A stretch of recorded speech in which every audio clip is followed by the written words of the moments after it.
Hello, everyone. Welcome to Vermont Legal Aid's Town Hall. My name is Amelia Schlossberg, and I work at the Office of the Healthcare Advocate at Vermont Legal Aid. These town halls are happening on Thursday mornings at 10 a.m., and we are recording the town hall, so you'll be able to watch it later or share it with a friend. You can watch the recording on our Facebook page or on our website. The town hall format is that the first 30 minutes, we answer general questions and give general information that everyone should know. And then after 30 minutes are up, we go into more detailed questions. So folks that are watching us on Facebook Live, you can type your questions into the Facebook comment section. For folks that are joining us through Zoom, you can type your questions into the Q&A box. And for folks that are calling in, you will have to listen for your questions. And then if you still have questions afterwards, you can call us and ask your questions over the phone after the town hall is over. This is a public town hall. So if you're joining us by Zoom, you can use the anonymous feature to ask an anonymous question. Think about sort of what you're sharing when you ask questions because it is public.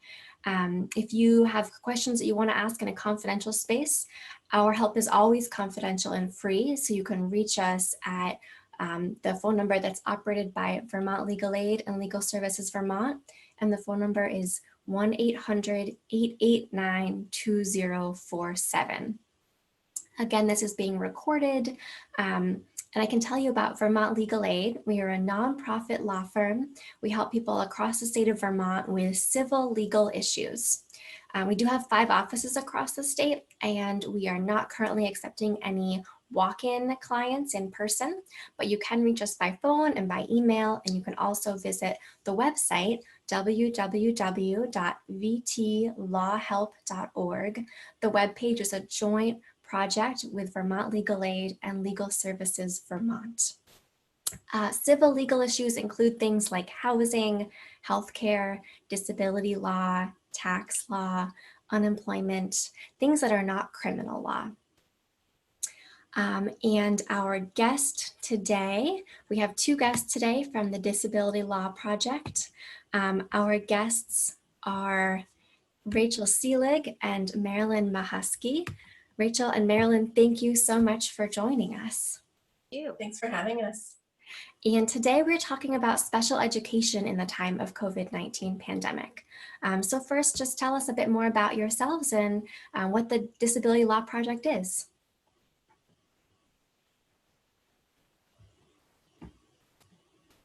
You're breaking up, but I think you said tell us about Disability Law Project. Good morning. Yes, please. Good morning, Marilyn. Good morning. So the Disability Law Project is one of several projects within Vermont Legal Aid. We represent exclusively people with disabilities who have legal problems arising out of their disabilities.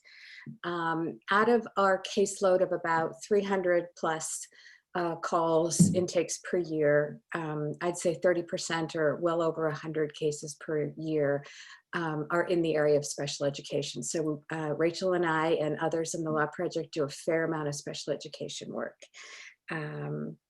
So we take cases based on priorities that are set by our funding sources. So in terms of special education, anybody who calls us, we're happy to give advice, we're happy to talk through problems with you, but our ability to actually represent in cases is limited, and it's based on our priorities. Thank you, Marilyn. So it sounds like you talk to a lot of people every year and you give advice to everyone that calls about special education and students with disabilities in Vermont. And there's some limited ability to do some representation as well.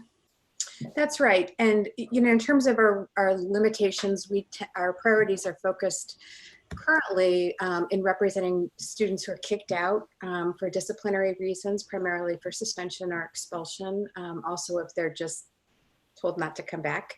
And we also represent students who've been subject to restraint or seclusion. So those would be our first priorities, but we do talk to anybody who calls. We also work with our community partners, the Vermont Family, also the Federation families for children with children's mental health needs. And Rachel will talk a little bit more about that later as well. So those two partner organizations are the Vermont Family Network and the Federation of Families for Children's Mental Health Needs. Is that right? That's correct. Great. And I know that there's no income limits for folks to contact us around this issue. So there's, you can't have too much money or too little money to reach out. The only requirement is that the student with the disability lives in Vermont. That's correct. We have no income limits in this particular project. That's right. We talk to anybody who has a disability. Thanks, Marilyn. So Rachel, tell us more about what is your right as a student with disabilities to special education, and what is special education? Sure. So there is a special education law called the Individuals with Disabilities Education Act, or the IDEA, which was created because for many, many years, students with disabilities were kept out of our public schools and were not able to access education. So it promised that our students would be allowed not only to attend school, but that they would receive services so that they could make progress at school. So students have the right, once they're eligible for special education, to a free and appropriate public education based on an IEP. There's another civil rights law called the Rehabilitation Act of 1973. It's often referred to as 504. And that also protects students with disabilities whether or not they're eligible for services under the IDEA.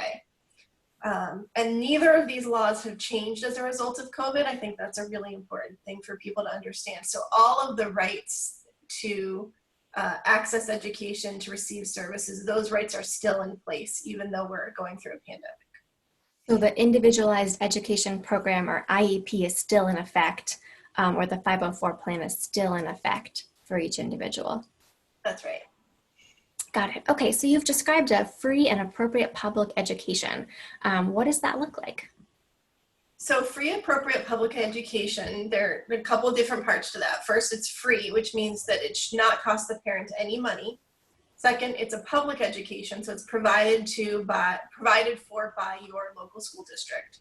And usually it's provided at a public school, but that's not always the case. It depends on the needs of the child. And then what we mean by appropriate is that what's going to be provided to the student is going to be based on that student's unique needs and circumstances. And so a student will have an IEP, an Individualized Education Program, that identifies their needs and their strengths and sets goals for the student based on those needs and based on the school's curriculum. And it will also identify the services that the student is going to receive so that they can make progress that's reasonable in light of their circumstances. Thank you, Rachel. And so that's unique for each individual student with a disability? It is, yes, because it's an individualized education program. Got it. Thank you, Rachel. So how do schools know what to do and how to do this, how to provide this education? Sure. So I think there's two parts to answering that question. The first part is every student who either the school or the parent suspects has a disability needs to go through an assessment process. And so they'll sit down with someone who's qualified to do different kinds of assessments to understand what are their strengths and their needs and where do they need some specialized instruction or some additional supports in school. And so those reports that come out of that assessment process will be used to create the individualized education program for the student. But the second piece is there's been a lot of litigation about what do we mean by free appropriate public education, and the United States Supreme Court has weighed in. And so they are the ones who've said it means providing the services and supports the student needs to create a plan where they're reasonably calculated to make progress that's reasonable in light of the child's circumstances. There's some guidance out there, including unfortunately from our own agency of education, that says those circumstances can include the pandemic. And if you look at the language the Supreme Court used in their decision, we think that's a bad interpretation, an incorrect interpretation of what the court said. That the plain language is that when you're looking at circumstances, you're looking at student-specific circumstances, not things that happen to be happening around us. And the pandemic is certainly making it harder to provide special education to some students, but those students still have the right to receive their special education services. Got it. So it sounds like there's some disagreement over whether schools are doing enough or what they're providing is appropriate during the pandemic. There may be for some students. I think a lot of our school districts are working very hard and are working in good faith, but we also have some families where that's not meeting their students' needs. Yeah. Okay. So Rachel, what if someone has heard that the IEP doesn't need to be followed during the pandemic, or there can be sort of like less services? That's not true. Again, nothing about the special education law has changed. So the student's IEP is still in force and the student still has the right to receive those services. Thanks, Rachel. Okay, so the school year is almost over. So Marilyn, what should parents expect this summer and when school resumes in the fall? So this summer still is somewhat known for many school districts and for many families and students, but we do know that schools will be reopening in the fall. The governor announced that yesterday. We're not sure exactly what that's going to look like. Some schools will be opening and offering services during the summer, and some schools won't. And so that's going to be an individual school district decision. But if your child has a disability and they're on an IEP, then they may be entitled to extended school year services. And that's commonly referred to as ESY. So for many families their children have been receiving extended school year services for many years. It's built into the IEP. The students should anticipate being able to receive those services. Whether they're in person or not will again be a decision made by each school district. Some, child care centers are opening, so it is school buildings are opening in some places. So some students may be entitled to services. To determine whether or not a child needs extended school year services, the IEP team needs to meet, and we would suggest that parents ask for an IEP team meeting between now and the end of June before schools actually close. And there needs to be a determination. Sorry about that. There needs to be a determination that the services are necessary for the provision of a free and appropriate public education. So there are a number of factors that need to be looked at in making that determination. Typically the schools will say, oh, we only do it if your child has regressed and we have some sort of data to indicate that they don't recoup within a reasonable period of time. So Marilyn, when you say regress, you mean that the child's gotten worse at school over the summer, and when they go back to school in the fall, they've sort of lost some progress. They've lost skills. That's right. Okay. So if they're following the IEP goal and they have some goals and objectives, but then they're backsliding. Oftentimes we see that a lot with children with behavioral disabilities, but also in other academic areas where children start to make gains. There's a break, and then they've kind of lost some of what they have gained. And so that would be what needs to be analyzed. But there are other factors. Another factor could be that based on the severity of the child's disability, we can anticipate pretty significant regression, and that's sort of an automatic. If a child is on a transition plan is for students who are 16 years of age or older, and the transition goals haven't been met and can be met beyond the end of the school year. But I think the all-important, which is often not discussed at all, is that a determination needs to be made that ESY is essential to permit a student an opportunity to reach reasonably set educational goals. And again, that has to be an individualized determination, and make that determination if you have an IEP meeting and you look at the child's IEP, the IEP that was in place prior to the pandemic, look at what supports and services they've received during the pandemic, if any, and then make a determination of whether or not they have had an opportunity to reach those reasonably set goals that were written into the IEP. Mm-hmm. So we would encourage parents to push back a little bit on schools if they're saying, well, your child doesn't typically regress after a school vacation, but that there are other factors that need to be considered. Got it. So it sounds like there may be a lot of students perhaps that qualify this year, or that could qualify this year for extended school year services because of their whether or not they've been able to meet their reasonably set education goals. And those goals wouldn't necessarily have changed because of the pandemic. They should still get a shot to reach those goals that were set before the pandemic started. Absolutely. The pandemic didn't change the child's disability. Those goals and objectives were very likely established before the pandemic. And if anything, you know, there may be even a greater need for supports and services now as a result of the pandemic. That's right. Thanks, Marilyn. So tell me, there's a question here that's a really good question that came in from Facebook. And I think it kind of goes along with what we're talking about. So Marilyn, let's talk about advice for families of children with intense needs who just have not been able to benefit from remote services. This questioner says it's very challenging. It may be true that they still have the right to their IEP services, but if services cannot be delivered in person, many of the students cannot make progress. How should a parent advocate? Well, that is going to be very challenging. And I imagine there are many children who have fallen into that category that as a result of their needs, they really do need person-to-person contact.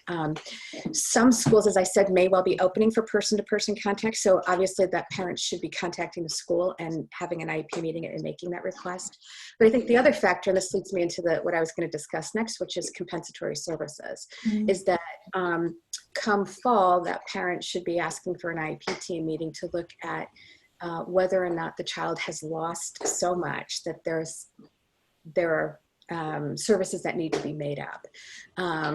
And that may mean that school districts and parents need to be flexible. It may mean they need to be creative, but you do need to go back and look at what are the child's needs, what are their goals and objectives, have they been met, and if there are barriers to meeting them because of the pandemic, then we need to come up with alternatives. And so parents may need to be asking for more time in the fall, early school services earlier in the day, school service later in the after school, maybe during school breaks, maybe during next school vacation. So it really means taking a look at your child's needs and having a conversation with the school. And if you disagree with the school, then the parent could also be asking for an independent evaluation and trying to obtain data to show where the child was before the pandemic, where the child is now, and you know, very often that will determine, you'll be able to identify what was lost, what wasn't gained, what should have been, and that will help narrow the perhaps the plan for how you're going to address those gaps.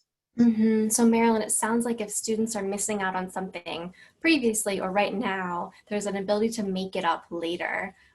Though of course should be an attempt to make it up now too, but there's these compensatory services that someone can continue to ask for. And we'll talk later about what to do if you disagree with the school, about whether absolutely what's being provided and is we would adequate. encourage. So sorry, you were breaking up, but I wanted to say that parents should ask for IEP meetings.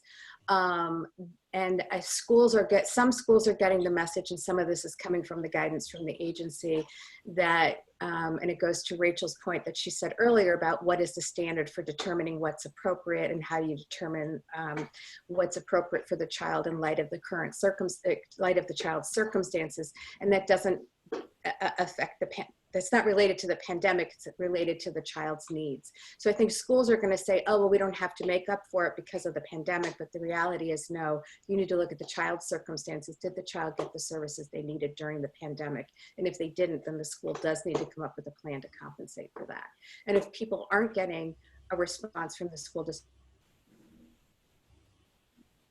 they should be calling us. So if they're not getting a response, if they're not getting a response, if they're not getting a response they think their child needs, that's correct. Okay. In other words, if the school's saying, no, we don't have to do that, that's not what the guidance says, or, you know, everybody's in this boat, they don't have to take that for an answer. They should be calling us and pushing back a little bit. Thank you, Marilyn. Can you give me an example of what compensatory services might look like? So the easy one to think about is if your child has OT services, occupational therapy services, or physical therapy services, or speech language therapy written into their IEP, that's usually written as on the service page as your child needs, 4 hours of speech language services a week, they only get 2. Well, they miss 2 hours a week. So then there needs to be a determination of how you make up for the services they didn't get. It's not necessarily but you do need to come up with a plan. You might have a child who's on in a certain reading program and they didn't get the specialized instruction that they needed in their reading program. We need to go back and figure out how you're going to make up for that lost time. Whether it means that you have more sessions with the reading interventionists, whether you get those services in the morning and again in the afternoon, or over a longer period of time. That's how you need to think about compensating for the services you didn't get and the stuff that was lost. Thanks, Marilyn. I think you cut out for a second there. I think you were saying that it may not be one-to-one, so you may not have got 1 extra hour for each hour missed. It may be more individualized than that. Right, that's correct. Got it. Okay. So Marilyn, what if the IEP was changed earlier on in the pandemic? Some families may have agreed to accept fewer services or less help because of the guidance that was going out from the Agency of Education. So those were temporary responses to the pandemic. The fact of the pandemic didn't change the child's need for the services. So we would encourage parents to go back to their IEP teams and say, no, we did not agree to a lesser level of services for a permanent basis. We agreed during the period of this pandemic. And if necessary, then the parent could ask for another evaluation or a reevaluation or an independent evaluation to just support the fact that the child lost some skills or didn't reach their goals that they would have reached or very likely would have reached during school if there had not been a pandemic. Thanks, Marilyn. So Rachel, what else do families need to know about their rights to education during the pandemic? As I said before, the special education law, the IDEA, has not changed. And so that also means that the parents' rights under the special education law has not changed. So parents have certain rights under the law. Those rights include the ability to request an IEP meeting. IEP meetings have to happen at least once a year, but they can happen more often and parents can request them. And those requests need to be responded to in a reasonable period of time. Parents have the right to fully participate in IEP meetings. So if the IEP meeting is only being offered on Zoom and the parent doesn't have a way to participate on Zoom, that doesn't work. And parents also have the right to access their students' records. And that is one that I think is especially important right now because schools should be keeping really careful data on what progress they are seeing a student make. And so to be able to make some of the requests Marilyn's been talking about for extended school year or for compensatory services, you may need to get that information from your child's educational records. Parents also have the right to what's called prior written notice, which means that if the team can't agree to a change on the IEP, that they get to have it in writing ahead of time before a change is made. And that lets the parent know exactly what's being planned and gives them the time to review it and decide if they're going to pursue dispute resolution options. Thanks, Rachel. So these 3 rights that haven't changed are access to records, ability to participate in IEP meetings, and prior written notice before changes. Those are the big ones, yeah. Great. Okay, so let's talk about this thing we've been sort of dancing around a little bit. What's the first step when you disagree with the school? And we are getting some questions about this, so I'll ask you some more details afterwards. So where do you start when you disagree? So you always start with an IEP team meeting. You always try to resolve things at the local level with the folks who know the student the best. And that's generally the IEP team, which again includes the parent as a full member and can include other folks the parent invites who have knowledge about the child. Parents can also get support from the Vermont Family Network or the Federation of Families for Children's Mental Health if they feel like they need some support ahead of a meeting, or if they need legal advice, they can call us. We don't generally go to IEP meetings, but we can give parents legal advice ahead of those. Then call the case manager, ask to schedule an IEP meeting, and or do make that request by email or in a letter. We often recommend doing things in writing. And at the meeting, explain why you disagree and what it is you think the student needs instead. It's important to advocate for what your child needs, and the IEP meeting is the first place to try and do that. Great, thank you, Rachel. Can you, so where does obtaining an independent evaluation through the school fit in? We have a question here.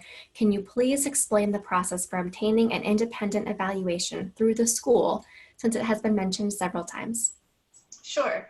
So parents have the right to request an independent educational evaluation if they disagree with an evaluation the school district has performed.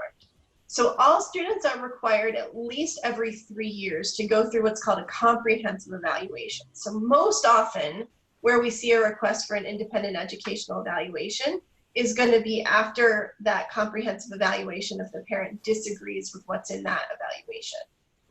But sometimes a parent won't have necessarily disagreed at that moment with that evaluation. There's not a deadline for the point in time in which a parent can say, you know, I'm looking at the services my student's getting, and I think they're coming from this evaluation, which I didn't understand I should disagree with then, but now I do.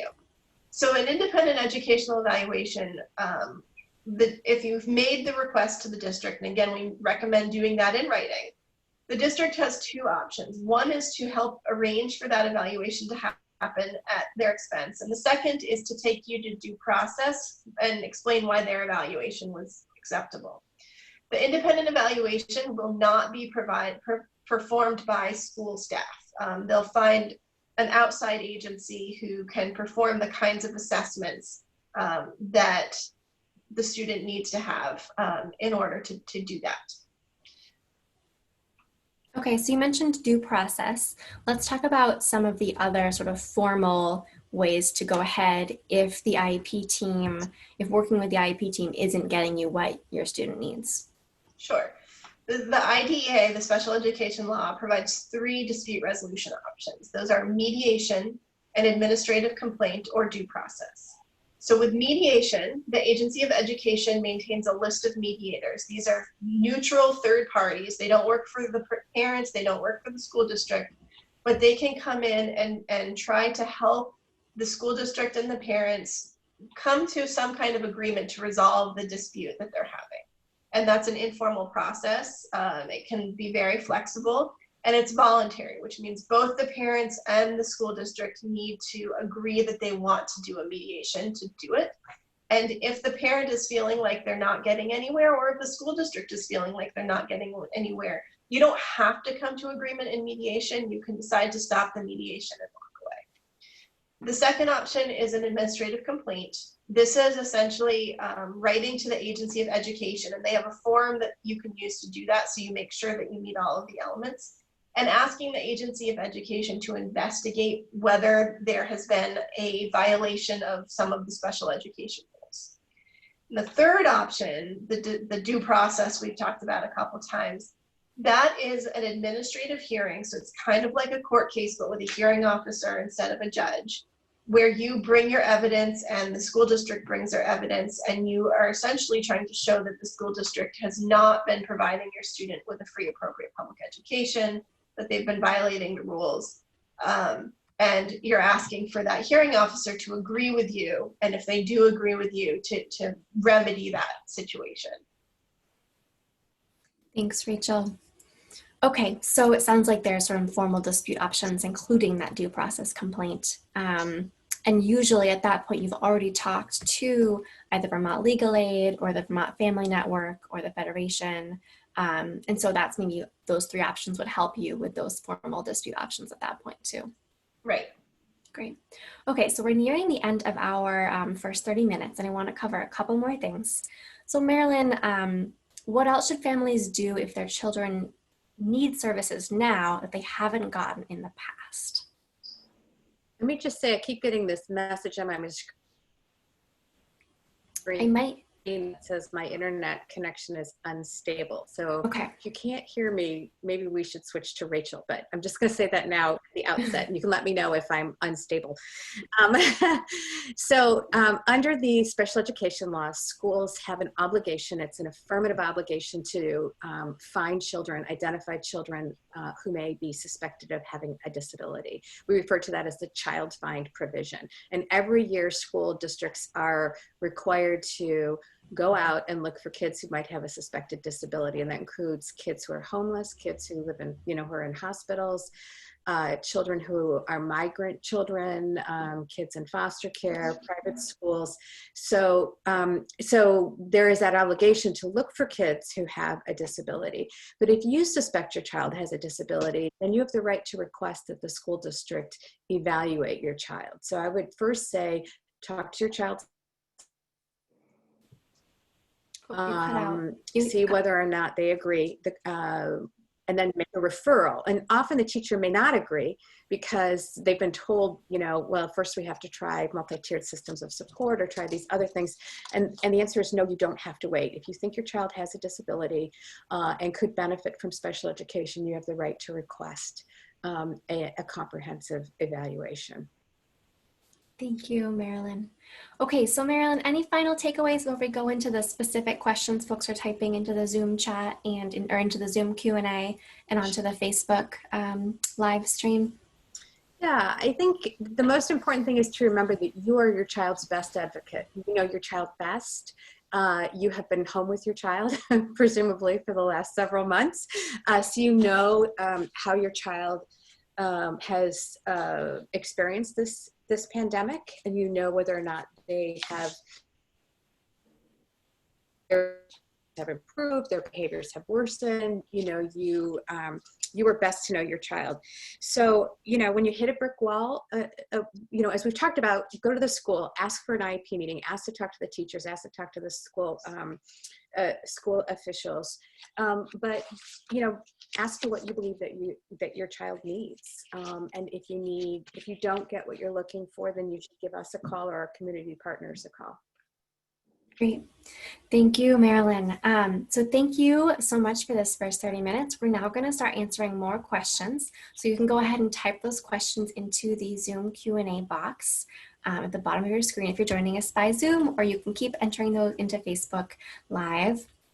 Okay, so Rachel, can you tell us, are you aware of the Vermont law? So tell us about the Vermont law that may allow students who have IEPs and are turning 22 years old to make a request to their IEP team to stay for an additional 4 months in school. Tell us about that. Under Vermont, so special education is available to students and from the time that they are born through age 22, depending on the student's needs. And typically in Vermont, the way that that's been interpreted is that the student can stay in school through the semester in which they turn 22.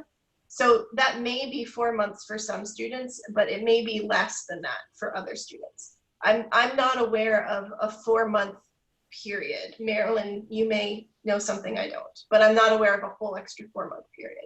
No, and not that I'm aware of. I mean, school districts have the right to extend that, as Rachel said, through the end of the school year. But no, there's, typically the entitlement to special education ends on your 22nd birthday. Okay, so it sounds like if someone has a specific issue around this, if there is a student with a disability that's turning 22 years old and that they may need an additional 4 months, that'd be a time to reach out to Vermont Legal Aid, to the Disability Law Project, to get some support for that individual.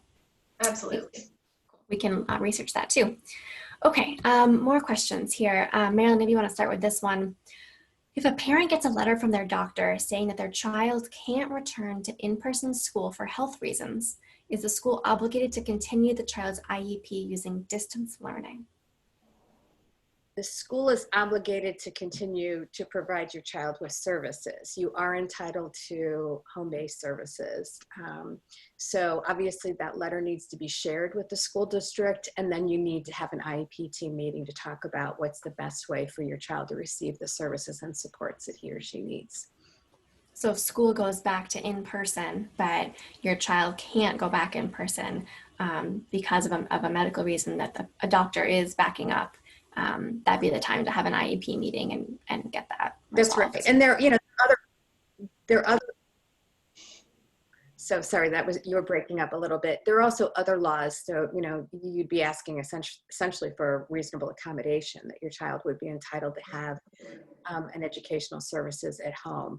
There are some, you know, it's case by case. So that parent might want to give us a call, and there are some provisions relative to students who are homebound.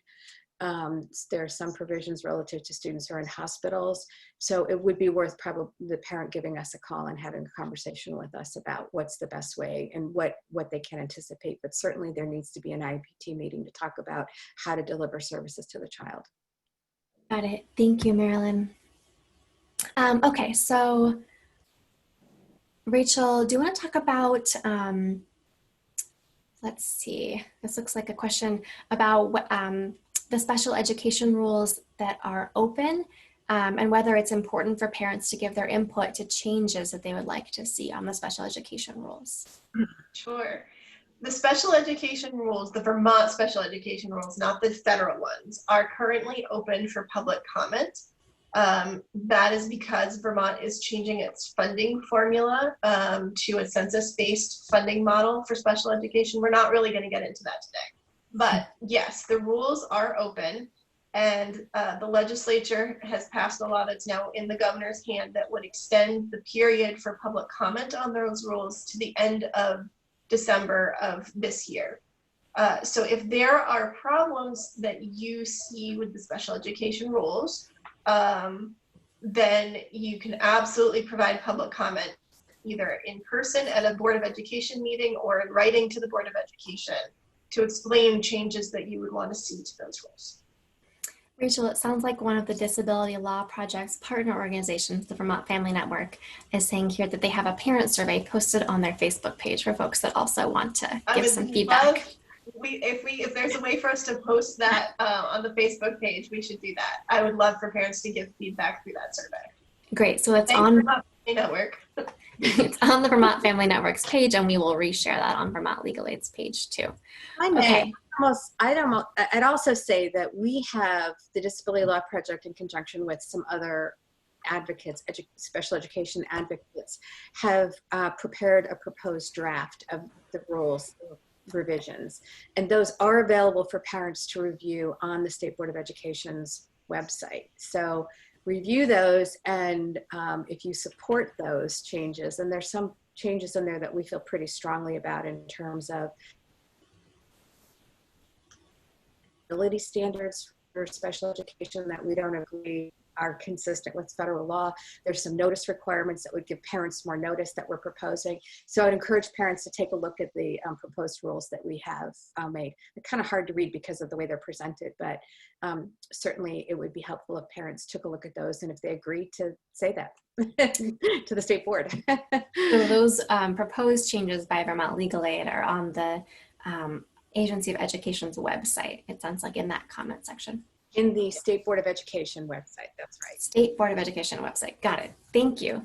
Okay, so we've got some more questions here about when the extension process for students that are turning 22 within 4 months of graduation. There's someone from the Vermont Agency of Education saying that there is an extension process, and they're citing 16 VSA statute 2944 section E. Okay. So we've got some, it is. Thanks, John. So thank you, John, for chiming in there. So just citing this thing that says, within the limits of the funds made available for special education, the secretary may provide for the extension of special education to a disabled student. Mm-hmm. So that sounds like an option. And again, if someone's in that specific situation, reaching out to Vermont Legal Aid's Disability Law Project or to the partner organizations like the Vermont Family Network or the Federation is helpful. Okay, so another great question here. If a parent decides to homeschool 100%, what is the school's obligation to provide IEP services?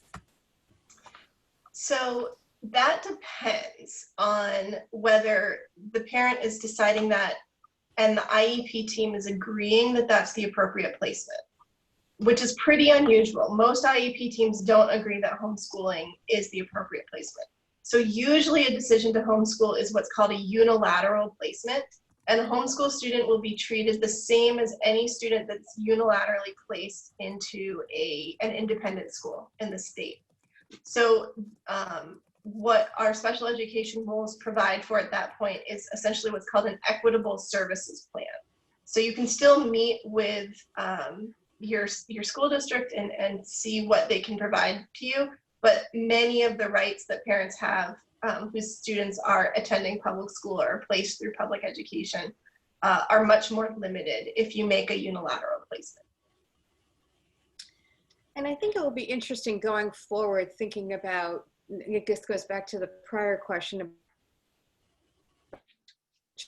unable to return to school because of health concerns, and what obligations the school district may have in that situation versus the situation that Rachel is describing where the parent is choosing to homeschool the child. There may be different obligations. So we may see some interesting situations going forward about children who are not able to be in the school building because of their medical concerns and having to rethink how they get their education. Makes sense. Okay, so, and you've said that there's this unilateral decision, meaning that the family is deciding this and the school district does not agree. That's right. That's what okay. unilateral means. Yeah. Got it. Okay, great. Okay, so here's some other question from Facebook. Any thoughts for parents of students who are aging out during this school year if their student hasn't been able to fully benefit from their transition goals due to COVID-19? I'll take that one. I'll jump in here. I think that the parent needs to ask for an IEP team meeting and have a conversation. Have a conversation about what the goals are and have a conversation about how the student can complete those goals. So it's probably not an unusual situation in this time for many students not to have met their transition goals and be prepared to graduate with their class. So, I mean, there's some requirements regarding going through graduation exercises if you haven't completed your education. But if you're focusing specifically on the transition goals, the parent, the family and the student should be meeting with the school and talking about how the student can continue to meet those goals, get their needs met. I would add, I think we would see the best practice for schools to be to offer to essentially provide compensatory services for some period of time to make up for the inability to do that transition plan program because of COVID. But if a student can't get a team to just agree, I think that's, again, it's a time to look at whether trying to mediate with the school over that issue or filing a due process for that compensatory education might or might not make sense for a particular situation. I think it depends on how much was missed and how close to meeting those goals the student might have been. Mm-hmm. That makes sense, and that may be a time to take advantage of that or to request that 4-month extension potentially when we're talking about compensatory services or extended school year services as well. That makes a lot of sense for students that are aging out during this school year. Okay, so any other questions folks have, make sure you're typing those into Zoom. I appreciate all the questions we've gotten so far. Those have been fantastic. Let's see. So how, can you talk a little more about, we've talked about IEP team meetings. What about someone with a 504? What would be their first step for some of these disagreements or getting additional supports? Rachel, do you want to start? Sure. So just as we say, usually start with the IEP team. If your student has a 504 plan, start with the 504 team and get that group together. Again, make that request in writing. If you need legal advice ahead of time, you can call us. If you need parent support ahead of time, again, VFN or the Federation of Families for Children's Mental Health, and talk to the team about what the issue is. If that doesn't resolve the problem, it's slightly different what the options are for a 504 student. You can still request mediation.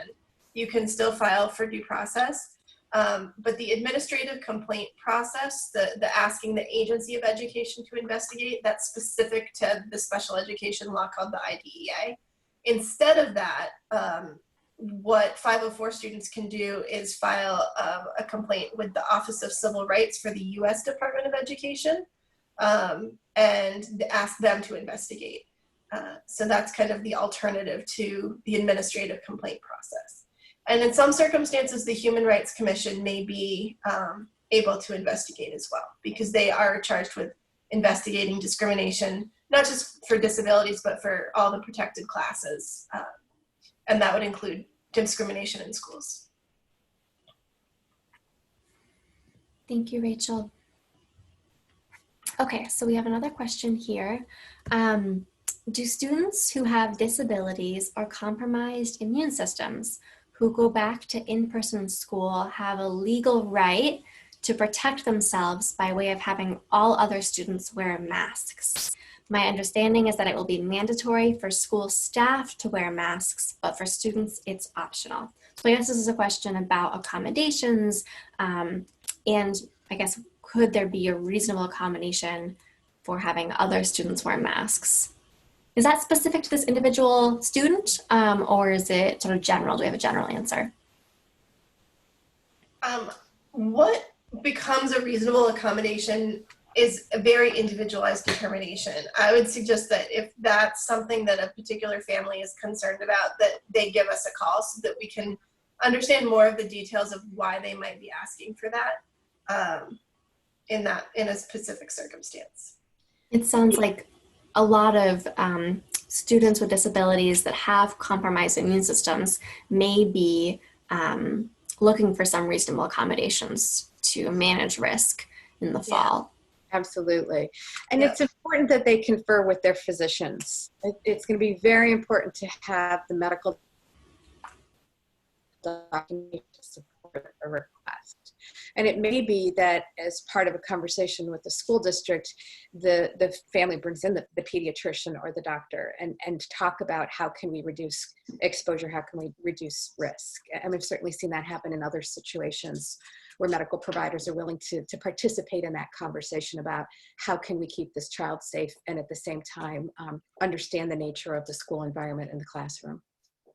I think it also raises an issue that is part of the special education law called least restrictive environment, right? So a student should be educated in the least restrictive environment appropriate to the student. And so for some students, it may be that their physician's position is going to be that the only way to keep that student safe because of the extent of their medical condition is to serve them at home. Mm-hmm. And it may be that for other students, there are ways to adapt the environment at school so that they can continue to participate with their non-disabled peers. Thank you, Rachel and Marilyn. Okay, so we have another question here. The Vermont Agency of Education is saying that students do not need to meet transition goals, but only need to have access to those services and supports. This is making it hard for families to advocate. Any advice? I'm guessing our advice is people should call us. Is that true? People can definitely call us. I mean, one of the realities of special education law is it is not a right to the best education that a student can possibly have.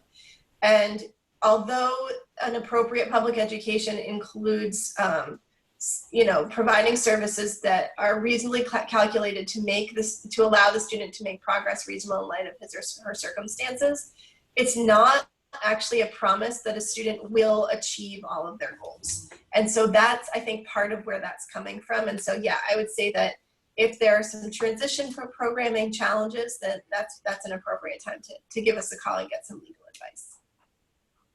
Thank you.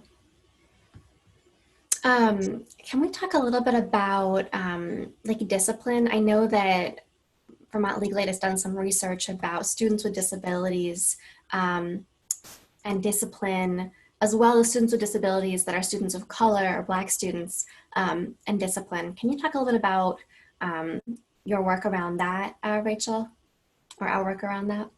Sure. So several years ago, one of our colleagues put together a report called Kicked Out that you can still find on our website. And unfortunately, what we found is that there is a difference between the frequency at which students with disabilities and students of color are suspended or expelled, and also the frequency at which they are subjected to what's called restraint or seclusion in schools. And nobody wants for that to be the case. Students with disabilities, without disabilities do have some due process rights when it comes to suspension or expulsion. And there are rules around the allowable and non-allowable use of restraint and seclusion. So if a student has been suspended or expelled or is facing a suspension or expulsion, you can definitely be giving us a call for advice about what is required in terms of due process, and you know, there are circumstances where we may be able to help in those cases, and similar with restraint and seclusion. Thanks. So it sounds like we know that there's a disproportionate impact on students of color with disabilities. We would encourage those families to call us Yes. if or when those things are happening. The Human Rights Commission will also investigate Marilyn, of race-based discrimination. you cut out for a second. In school. Can you? Okay. Try again. Yeah. Just the Vermont Human Rights. Okay. The Vermont Human Rights Commission will also investigate complaints of discrimination based on other protected classes, in addition to disability, but race, gender, sexual identity, religion. So if there are students who are discriminated against, whether it's discipline or other things going on in the school, they can file a complaint with the Vermont Human Rights Commission. And other projects in Vermont Legal Aid may be, there may be some room for us to represent or at least talk to parents and students if there have been, you know, harassment or violent threats made against kids. So people should call Vermont Legal Aid if there are. Thank you. Discrimination, and as we know, this is a national systemic problem. Yep, definitely national, definitely systemic. Okay, so back to a different note, we just heard that about the extension for students that may be turning 22 and aging out during the school year, during the pandemic. It sounds like from John that technically the special education director would be applying for that extension. So the family would reach out to the director or ask their case manager to do that application. And the application, there needs to be some support around that, it would go to John. So the email address to get that support would be johnspenney@vermont.gov. So john.spenney@vermont.gov. Thank you so much, John. Thanks, John. Okay.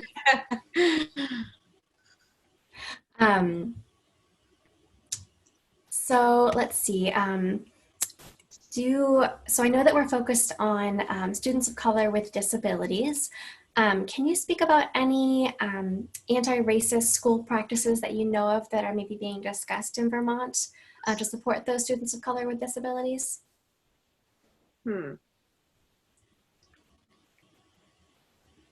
So I'm not sure that I can say safely that things are being discussed in Vermont right now, although I hope that it does become a discussion that we can start having. It's definitely a piece that I'm very interested in, and it has to do with the use of what are called school resource officers, or SROs, in our schools. This is when school districts contract with a local police department to have a police presence in school.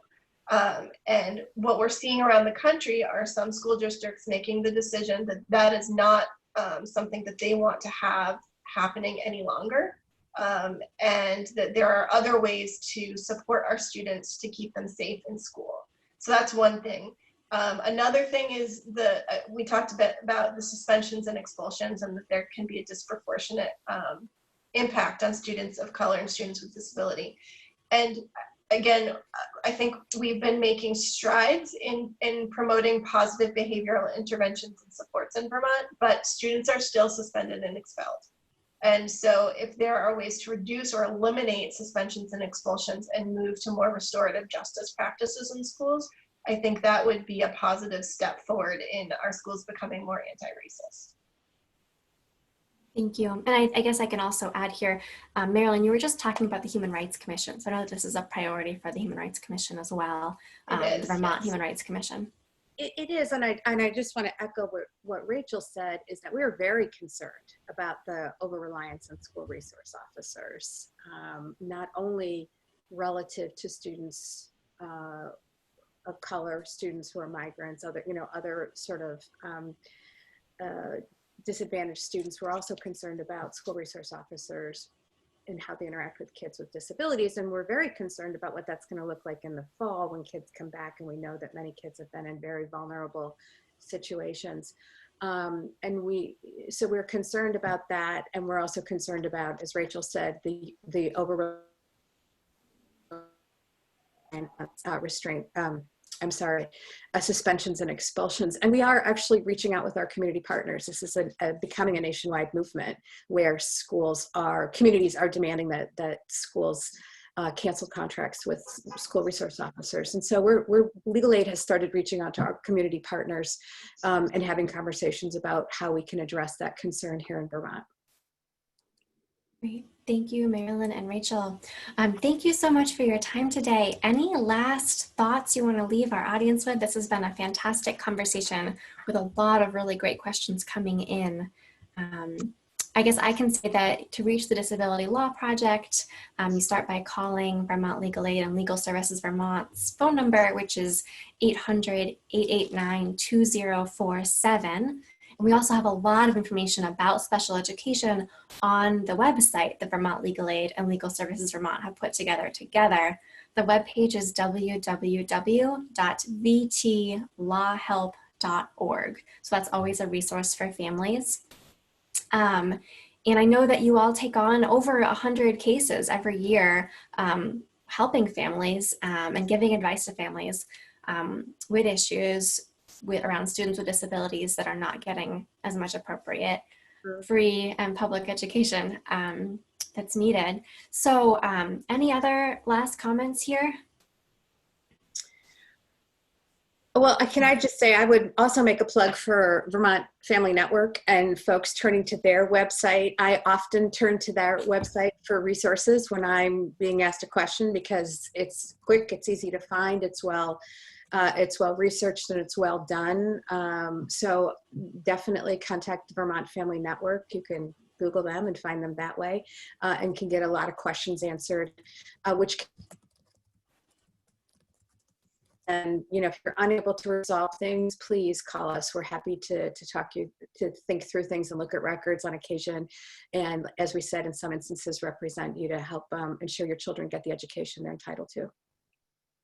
And I think the only other thing I would add that Marilyn talked about at the beginning is the Disability Law Project. Special education is a lot of what we do. It's not the only thing we do. So if your special education is going great, we're so happy for you. If your student or if you as a person with a disability are having some other legal issue that's arising out of your disability, you can call us for advice about that as well. Great. Thank you. So the Vermont Family Network website is www.vermontfamilynetwork.org. And it looks like the National Federation of National Federation of Families for Children's Mental Health is www.ffcmh.org. There's also a Vermont Federation of Families for Children. Oh, great. Great. Okay. Perfect. Okay. Well, with that, you can always find this recording later on. Please do reach out with additional questions. And thank you so much for joining us, Rachel and Marilyn. Thanks, Amelia. Thank you.